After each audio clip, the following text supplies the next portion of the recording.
Dear learners, welcome to the YouTube channel of BD Education Pro. Today I will discuss with you about parts of speech. So let's get started. প্রিয় শিক্ষার্থীরা, BD Education Pro এর YouTube চ্যানেলে তোমাদেরকে স্বাগতম। আজকে আমি তোমাদের সাথে পার্টস অফ স্পিচ বা পদ প্রকরণ নিয়ে আলোচনা করব। তাহলে চলো শুরু করা যাক। ডিয়ার লার্নার্স, প্রথমেই আমরা জেনে নিব what is parts of speech, অর্থাৎ পার্টস অফ স্পিচ বা পদ প্রকরণ কাকে বলি।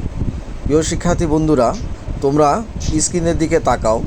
এখানে তোমরা লক্ষ্য করো যে দেওয়া আছে every single word we use in a sentence is called a parts of speech, অর্থাৎ বাক্যে ব্যবহৃত প্রত্যেকটি শব্দকে এক একটি পার্ট অফ স্পিচ বলে।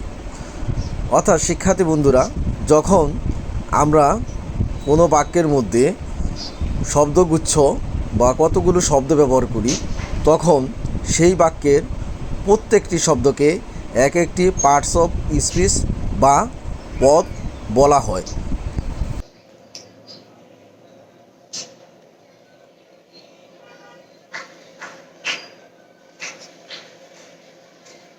প্রিয় শিক্ষার্থীরা, চলো কিছু এক্সাম্পলস দেওয়া যাক, তাহলে বিষয়টি আরও বেশি স্পষ্ট হয়ে যাবে।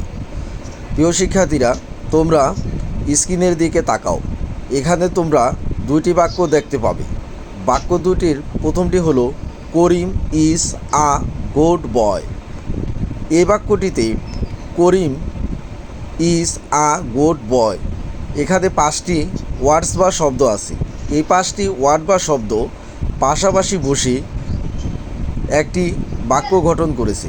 সুতরাং এই বাক্য বা সেন্টেন্সের মধ্যে ব্যবহৃত প্রত্যেকটি শব্দ হলো এক একটি পার্টস অফ স্পিচ, অর্থাৎ এখানে করিম একটি পার্ট অফ স্পিচ, ইজ একটি পার্টস অফ স্পিচ, আ একটি পার্টস অফ স্পিচ, গোট একটি পার্টস অফ স্পিচ এবং বয় একটি পার্টস অফ স্পিচ।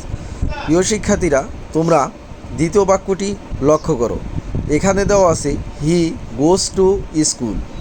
তাহলে এই বাক্যটির মধ্যে আমরা হি গোজ টু স্কুল এখানে 4টি শব্দ দেখতে পাই এবং এই 4টি শব্দ দিয়ে একটি বাক্য বা সেন্টেন্স গঠিত হয়েছে।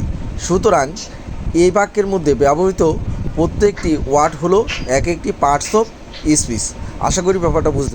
Dear learners, I hope that certainly you all have understood today's lesson well. I hope that you will be expert in parts of speech, and if you face any problem regarding parts of speech, you should watch this video again and again. Wishing you all the best, and I hope that I will be before you with another video very soon. Till then, wishing you all the best. Allah Hafiz. Thanks a lot for watching this video.